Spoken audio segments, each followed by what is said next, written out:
Hi everyone. I'm really excited for this panel. It's about an awesome film called Garner that I was lucky enough to catch at the Sundance Film Festival earlier this year, and it premieres again at the Tribeca Film Festival shortly.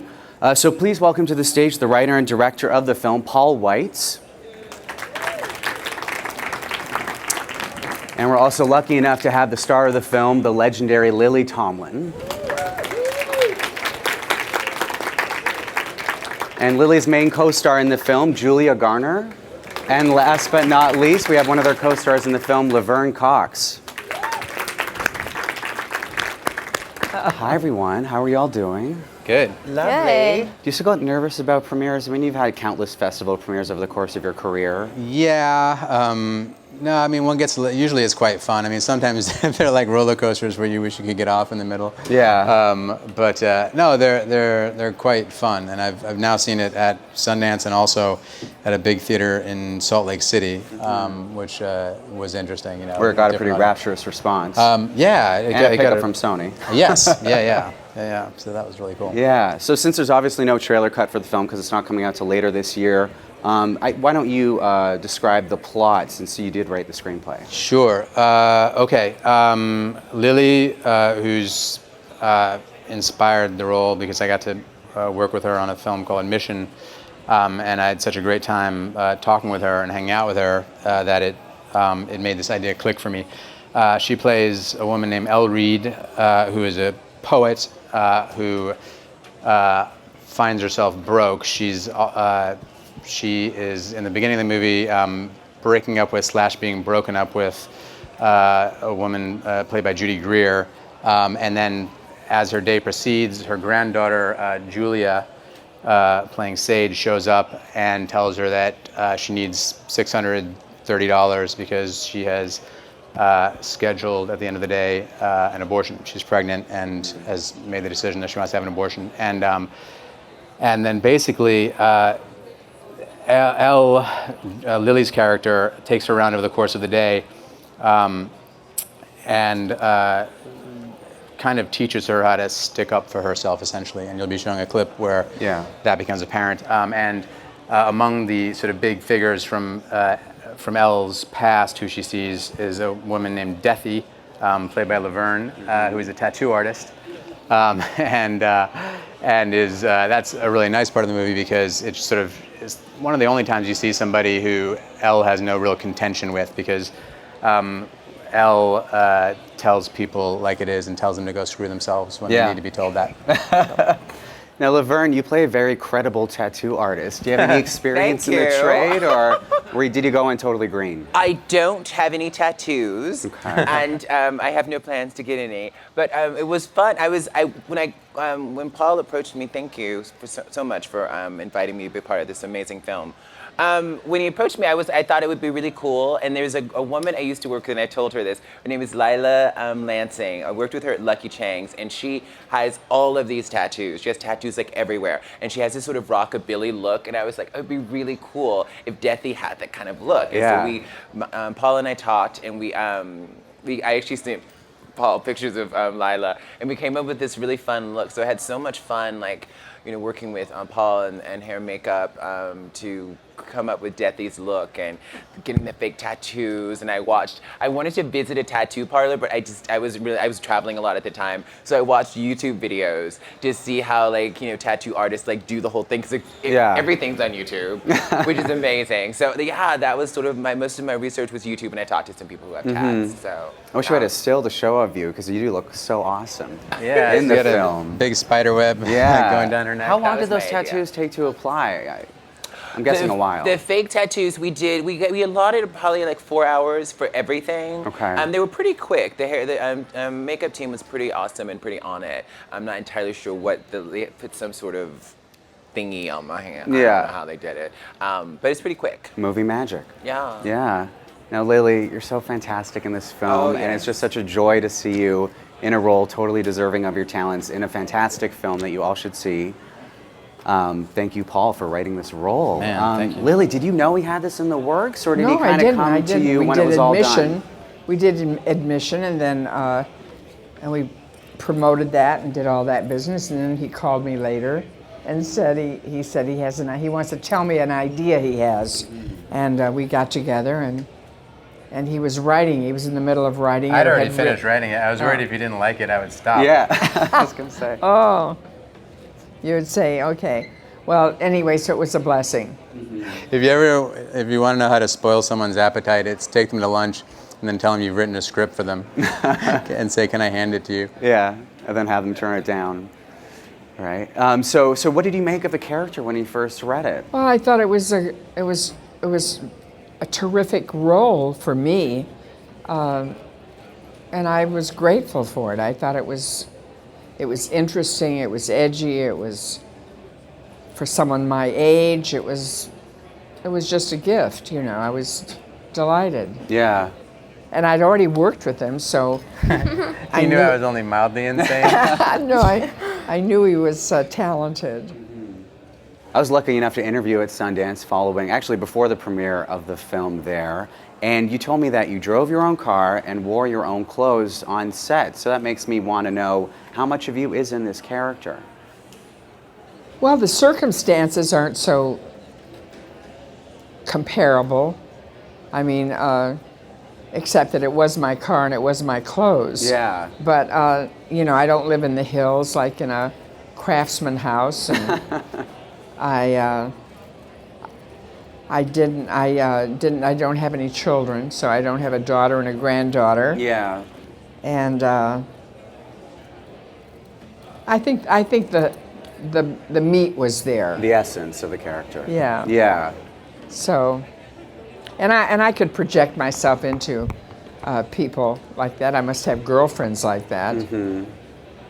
And I've always wanted to be a poet. Oh, really? Well, it was very funny because as we were talking about the movie, Lily's character expresses her anger at people sometimes in the movie. Mm-hmm. And Lily said to me, "I just don't understand why this character is getting angry in this situation." So we actually went through and in each situation figured out what was sort of pressing the character's buttons. And the lucky thing was that I was able to sit with Lily for months leading up to filming. Yeah.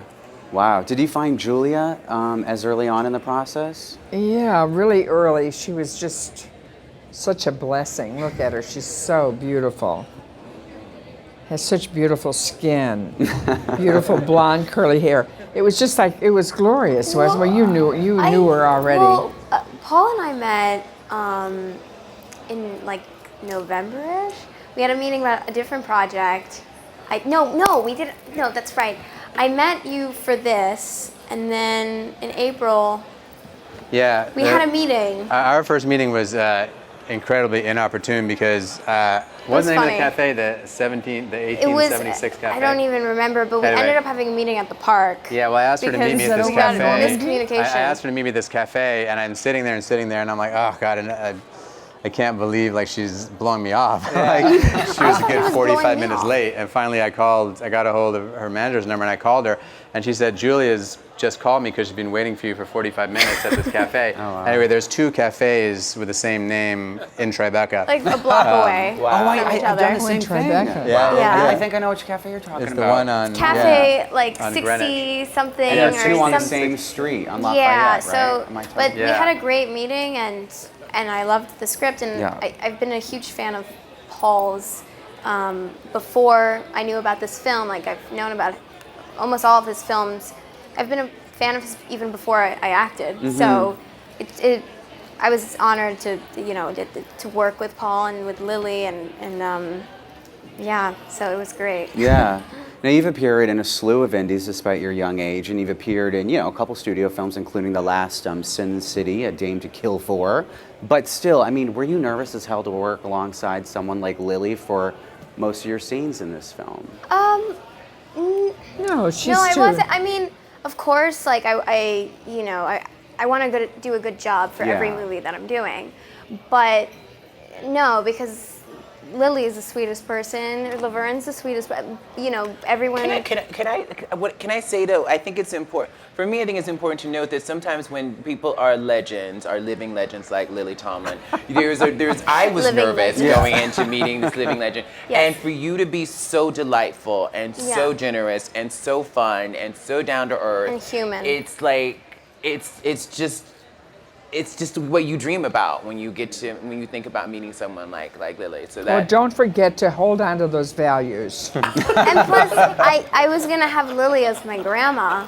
I mean, come on, it's great, and you're just so good in the movie. Yeah, I don't know. It's like she's so good in this movie. Oscar nomination, please. She's yes, Okay, yes. okay. Oscar nod, please, for Lily. But it was great. It really was. Well, let's get a taste for Lily and Julia's performance in the upcoming clip that also features Nat Wolff. Yeah. Who was a Yeah. really, really Yeah, funny scene in Natty. the film with And you that guys. was an admission. Yeah, Yeah. yeah. an admission I love that I've movie. worked with them Admission. before, yeah. I love I that do movie. too, yeah. This scene, oh my God, this one, so good.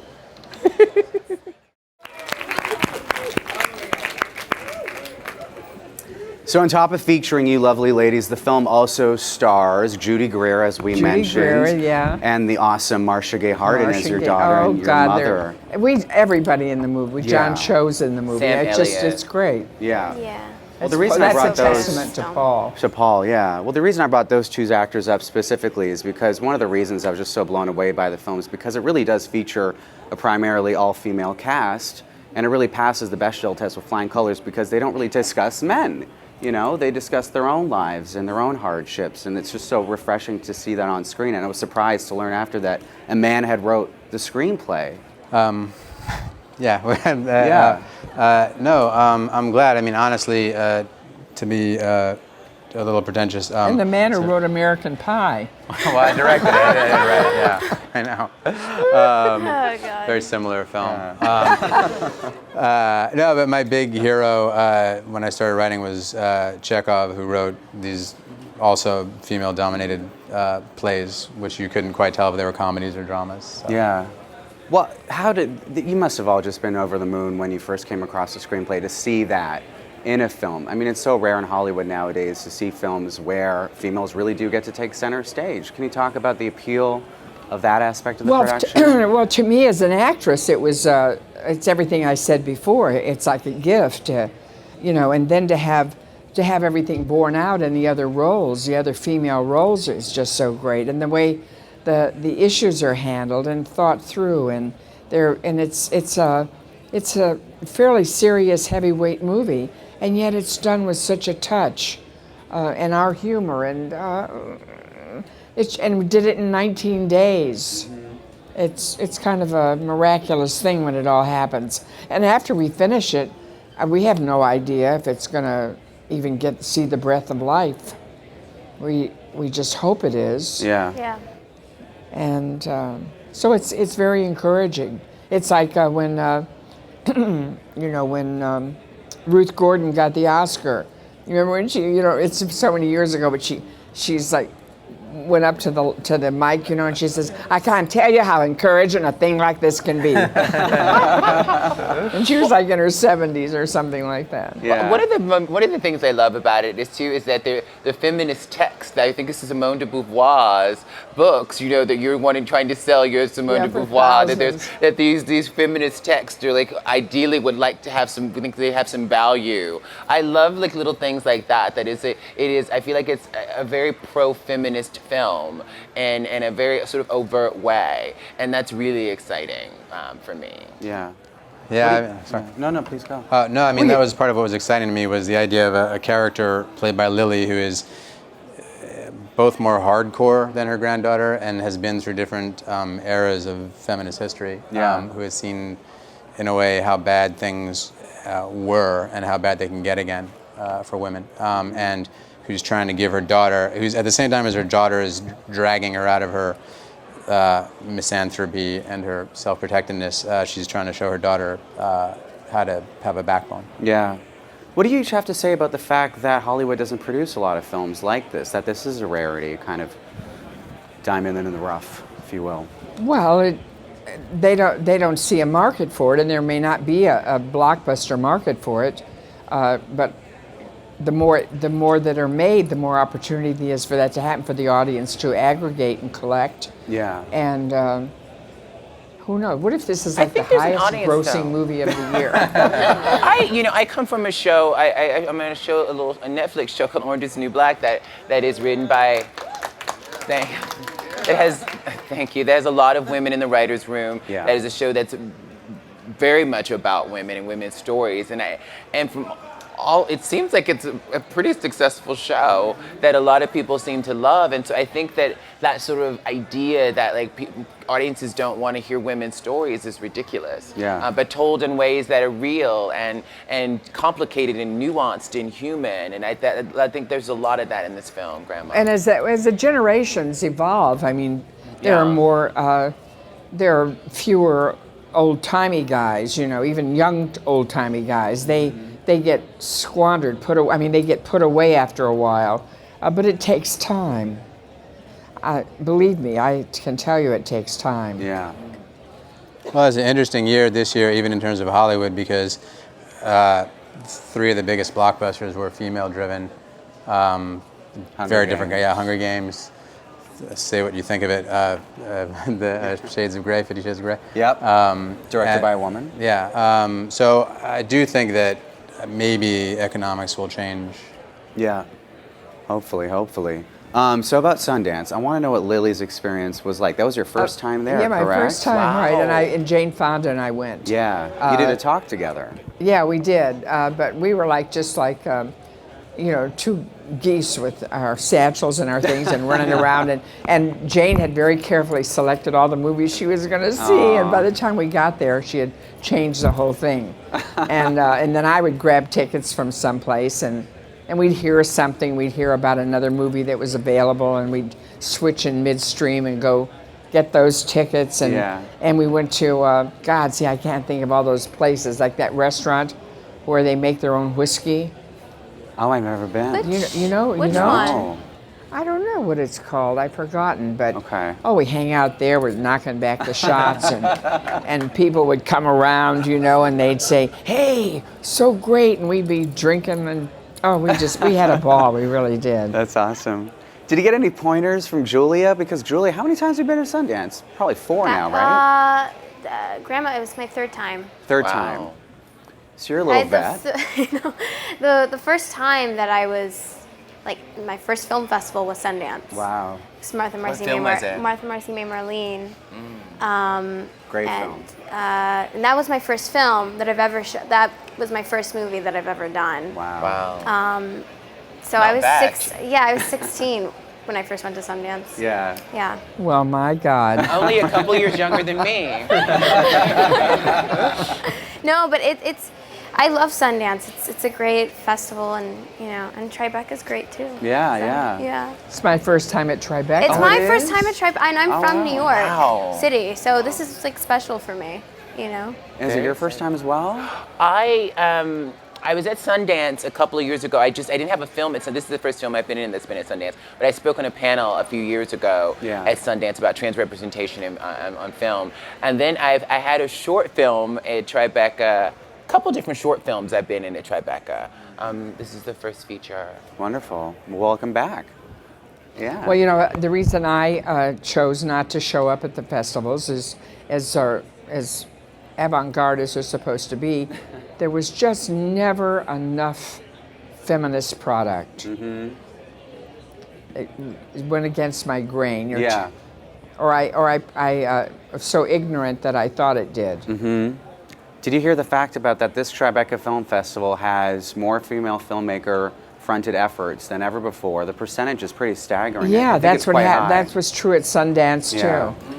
So see, the Wonderful. tide has already sort of tipped. That's fantastic. That's great. So Your we're going to days open are it up. numbered. I know. I can do it. I need a break. We're going to open it up to the audience. So if you have a question, please raise your hand, and there's mics on either end. Hi, how are you? Thank you so much for coming. Okay, my question. You make people so laugh and happy always. So in real life, are you really funny person? Then, Am I a party person? Then who was your favorite co-star? Because I loved you and Steve Martin in All of Me. Well, Thank you so much. Yeah, thank you. I love all of me too, and I love Steve. I feel very maternal towards Steve, and at the time he was not married, he married his co-star eventually, but now he's very, very happily married. He has a baby and all that stuff, and I've always sensed that like a little core of loneliness, you know. Just he's a smart guy. He's not on, and I always kind of gravitated to him to nurture him, I guess. Are you funny? Am I funny? She's funny. She's funny. I She's think we know very the answer to funny. that. She's hilarious. Yes. But I love that movie. And I almost didn't do that movie because they had done Man with Two Brains before. And I thought that was just terribly sexist, you know. Because, well, this was a long time ago, and I was much more adamant in my views. So because, you know, he could keep the body alive, kill her brain by injecting the girl with the really great figure within Windex. And then he was going to have Sissy Spacek's brain put in that body. and I would be so offended because when she catches him like with the needle in his hand, you know, and she turns around and she says, he says, oh, he starts to confess. He feels so guilty. He says, I was going to like inject you with Windex and it was going to kill your brain but preserve your body. And she'd been saying, I don't mind. That was like her rejoinder to everything. So she just stands, she says, I don't mind. And that just turned me offensive. No, I'm saying. I'm saying it is. I'm being sarcastic. Yeah. That's a confession. I hope Steve doesn't see this. This is for Lily. I was at your Westbury show. Oh my God. Yeah, Okay. the matinee. I'm just wondering, just about you a little bit. Some of the comedians that, and figures in general that really made you want to do what you do and influenced you the most growing up in Detroit. So what did you say about it? Well, the people that made you, who was I that influenced by? you, that inspired you the most as a kid growing up in Detroit? Oh God, I was influenced by all the women who were on television. You know, Jean Carroll, who was on Ed Sullivan, who was the first woman I ever saw doing jokes, husband jokes, and I was 8 or 10 years old, and I'd put on shows on the back porch, and I'd do husband jokes. Mm-hmm. Like she'd say, she had a very breezy style. If you've never known her, she died a few years ago. She was 99. She was still very attractive. She had, and she'd say, I'll never forget the first time I saw my husband standing on a hill, his hair blowing in the breeze, and he too proud to run after it. And I thought that was like just hilarious. And my mother would watch her, and I knew there was something subversive about her. This was in the late 40s, early 50s. But she always told husband jokes and kid jokes. And it was just, my mother would just laugh with such abandon that and I was a kid, just a little kid watching it with her.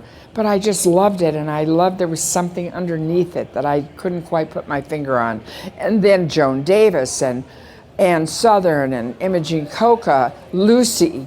There were just so many women who had television shows, and I just loved all of them, you know, for different reasons. And Gracie Allen. It was B. Lily. I'd see B. Lily on Ed Sullivan, and I would throw pearls around my neck like she did, and I'd make a pillbox out of like a piece of cardboard, and flex my muscles and be very proper, and then break the image. I had a lot to go on. Well, I'm going to ask the improvisation question about the experience of improvisation on the set.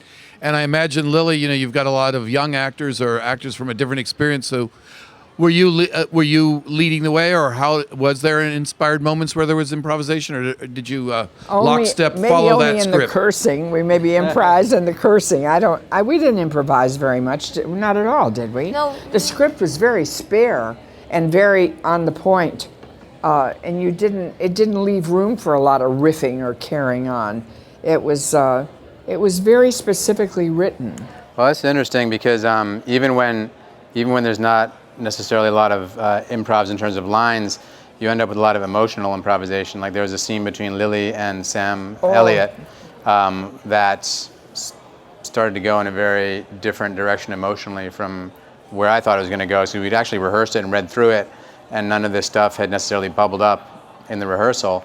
But Lily started to go someplace, and then Sam started to go someplace. That's actually, as a director, what's It's really such a good exciting scene. is Sam when there's is so things good. happening. It is. Yeah, we And, didn't even mention stunning. Sam being in the movie. Stunning. Stunning. And so that's really exciting when the actors are doing things. Well, that because there's something at the heart of the script, in the heart of the roles that just it opens you to whatever you want to, whatever's going to come out, you know. And Lily used her own car in the movie, and there was a point where she's kind of saying goodbye to the car, which got kind of emotional. That I wasn't anticipating that was going to be that was interesting. a good scene too. And I almost I drove it as a camera car for a minute. Yeah. That was unfortunate. Well, it's I sliced the top off of a. Not my fault. Not It was someone's the guys who He backed his car into a parking place at the last minute. That's my story. I'm sticking to it. Lily's car. You have to start braking about half a mile before you want the car to stop.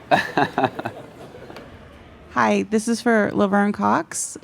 I just want to say that you're a complete inspiration, and I am so grateful for all that you are and all that you do. And I just wonder what you encourage me to be more brave and more honest in my life, and what gives you courage to do what you do.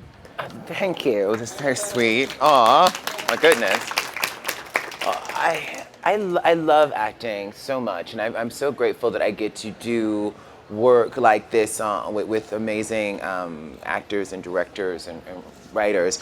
I am inspired because I love the work, and there's people. I mean, there's artists who I look to, and I think I look at. I was talking about opera with Paul earlier, but my idol is an opera singer named Leontine Price, and she's in her 70s now, if not older, and she was a black opera singer in the 50s and 60s. She sort of came onto the international opera scene, and at the time, black folks were in a precarious position all over the world, particularly here in the States. And she was so good at what she did as a singer that she transcended race. That there was something so amazing about her artistically that it was just this voice and this artistry was so incredible. And the way that she conducted her career was such an example of how to always put the art first and to let that speak for you. Obviously, I do a lot of other things besides act, but she's such an inspiration to me when I think about how do I want to go forward in this world as an artist and as a person who often speaks out about things that are important to me. And I think it has to be about the work. It has to be about what you contribute and hopefully what you have to say. And so she's a huge inspiration. And then I'd like to, when I think about a legacy, I couldn't help but think when Lily talked about not having children, and I think that decision for women is so, it's like, for me, I don't want to have children either. Relationships have ended because I don't want to have children. And I think that decision for women is, I love when women make that decision personally, because there's different legacies, and I would like to think my legacy will be in my work, and which is very highfalutin and grandiose. And so I think about those folks who have those legacies in their work. Well, I have to tell about seeing Leontine Price at the Grammys in the 70s. Oh my goodness. Did she sing? Oh my God, that she came out cold and opened the show when there was room at the Grammys for someone like Leontine Price. Yeah. She opened her mouth and sang a cappella, and it was like I just burst into weeping tears. It was so divine. It was just beyond. And in the 70s, the spin in her voice was sickening. My brother and I were talking about, like, in the 1970s, that decade, her voice just spun. We're going off. Her voice just had this spin that was insane and crazy. And she would just stand there, and the voice would come out of her, and it just transcended. It was godly. God. Hey Lily, I was wondering what it was like working with Art Carney in the Late Show. Was it the Late Late Show? It was the Late Show. If it was Late Show, we would sue those guys with that TV show. No.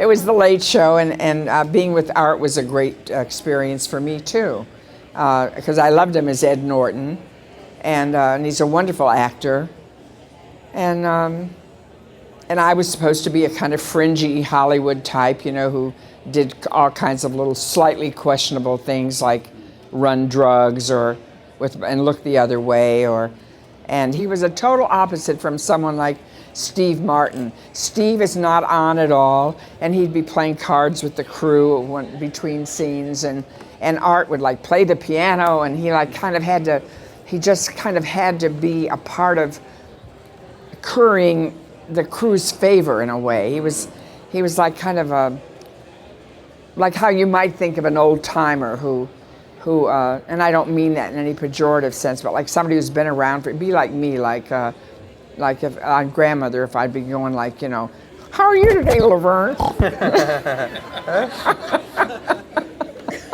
That reminds me when I feel so blessed that I got to do Fashion Police for Joan Rivers before she passed last year. And during the commercials, and even before we went on, she would do stand-up for the audience that was there. I was like, this woman's working really hard, and she just needed that kind of interaction. But it's also a good thing to do when you have a show. If you can do stand-up, you keep the audience revved up, and and that would be Joan. She would. I mean, I count myself very lucky too, because I worked at the upstairs at the downstairs here in New York in the 57th Street or whatever it was, 55th Street. And Joan would be downstairs doing her act, and I was upstairs in the review. Madeline Kahn and Dixie Carter and I were the three girls in the show. Oh my gosh. Madeline got me the job. Wow. And I would creep down between when I wasn't on stage, and I would crack the downstairs door to the room where Joan would be working. And I would just crack up. You know, she was so outrageously funny. Oh yeah. And we became decades for friends, you know. It's like I'm an old actress sitting up here talking about all the people I know. And we're living for it. And I knew Walter Brennan. We used to date. Yeah, this question is for Paul. I was curious, how often do you write for specific people that you know, and how does that help you with writing? In certain cases, I do. It helps a tremendous amount if you can hear that person's voice in the character. And then you have to face the fact that they might not want to do it. So wouldn't I have been stupid? So I do use people's voices, and at the same time, then once I have it, I try to detach, and then I try whatever I can to get them to do it. You know, whatever psychological tactics I can use. But then if they genuinely don't want to do it, at some point you have to say, I can't be a stalker. I can't be like standing outside their office every day, and you have to start to lie to yourself and say, oh, maybe they wouldn't have been that good anyway. See, they must know something I don't. And then you move on, and that's happened with me as well. And I genuinely then have been happy in a couple of cases. Not to get that person, but with who I did get. I have a friend who's a well-known writer in Hollywood, and a few years ago, I don't know anything about it, I asked him, I said, well, doesn't it really kill you when you do a great script and you write one thing wonderful, and then you take it to the studio and actors come in and it's ruined, and it's nothing like what you started with? And he said, you know, you have to remember that it's a collaborative effort. And it was just so wise and so open. I wonder if you would all comment on that. Well, David Mamet had a very scatological version of that, which was, he said, film is a collaborative medium, bend over. That was before he started to direct. I mean, that I think is, look, Billy Wilder began directing because he'd written a script, and he'd written a script with a speech for a cockroach in it. A man is talking to a cockroach, and the director didn't understand what the hell he put that in the script for, and was doing all sorts of ways of doing it, and Wilder felt, oh, he's just talking to the cockroach, as one does. And so he started to direct to kind of be able to do his version of his words. And I think a lot of people get to that point. That's a lovely attitude your friend has. I wish I could cultivate that more myself. But the joy as a writer-director is collaborating with the actors. And for me, one of the reasons I like directing stuff that I wrote is I can throw it out the window if it's not working. I don't have to worry about what the poor writer's thinking if I cut this speech in half because it doesn't sound right. And it is this weird thing where you're trying for spontaneity in the moment as the camera's rolling.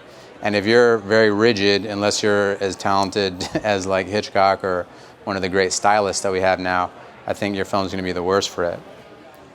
Have you had people come up and say, I didn't write that way upon occasion?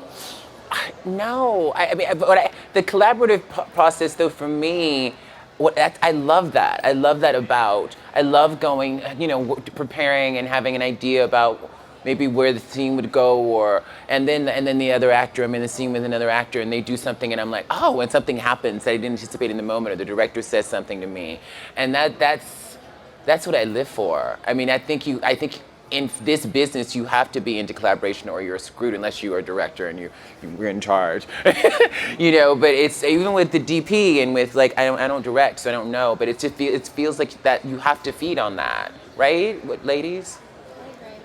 I agree. Well, I've worked with both kinds of directors. Some who are very rigid, and television too. I've worked with more producer-director types. They can get very rigid. Producer-writer types. They ignore the director. They kick the director to the curb, and they really are imposing the way they hear the line. There's a couple of people who will give you line readings, and I've seen actors go off on them because they get tired of having every line interpreted for them. Yeah. And then, of course, people like you or like Altman or whoever, they just, you may feel differently, I'm not sure, but you don't leave that much the need for it. It just seems okay. I mean, if I would improvise with Altman, I would do it at the top of the scene where I knew he could lop it off. Like what I would do with Meryl and Prairie Home Companion. And I mean, we would always start off the scene with a little improv because she likes to misbehave and act up, and I would try to surprise her every time we'd start a scene. I would do some foolish thing, and Bob never made me feel embarrassed or that I'd made a fool of myself. And you never did either.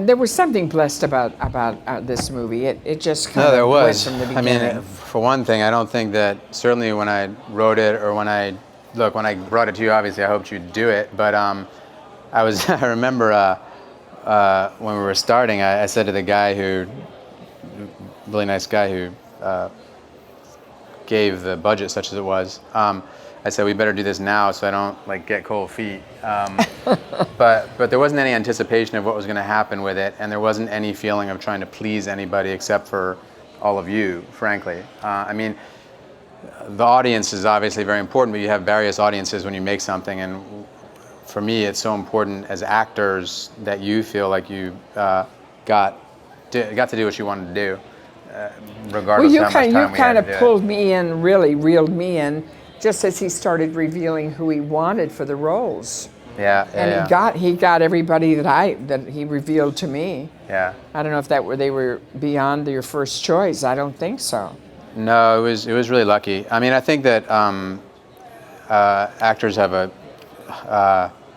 no matter how much stuff they've done or how successful they are, they have a core of a reason that they wanted to do this in the first place. And if you can appeal to that, they'll generally do it. They don't give a damn if they're getting paid or not.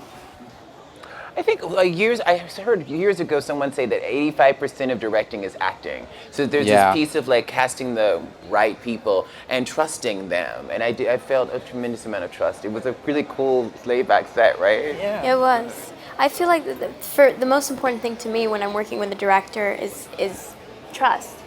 But I feel like that's the most important thing in life in general is trust. So, you're respect.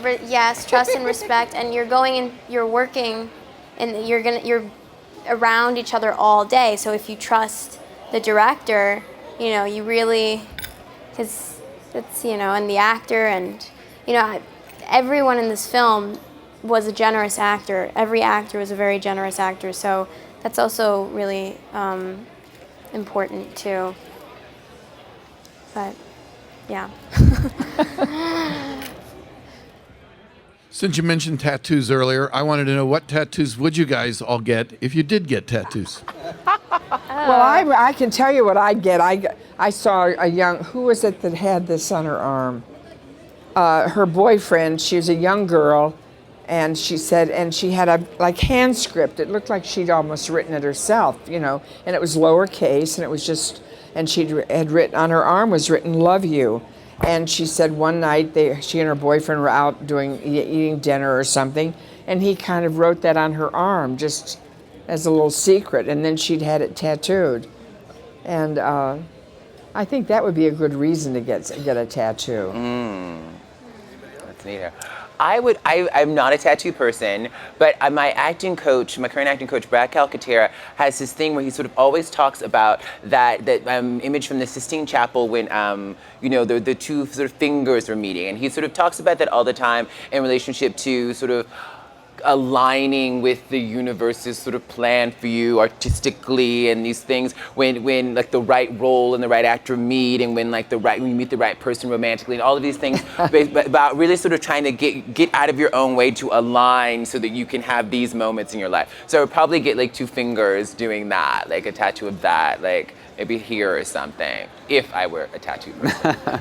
Which of your tattoos would you retain? Oh, you have not. I don't know. I'm not a tattoo person either. But maybe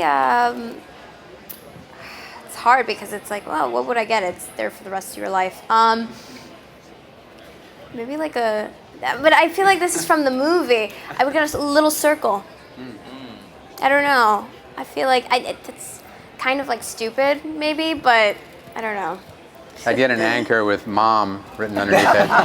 Maybe some rope around it. And like 2 birds, like little birds or something. I don't know.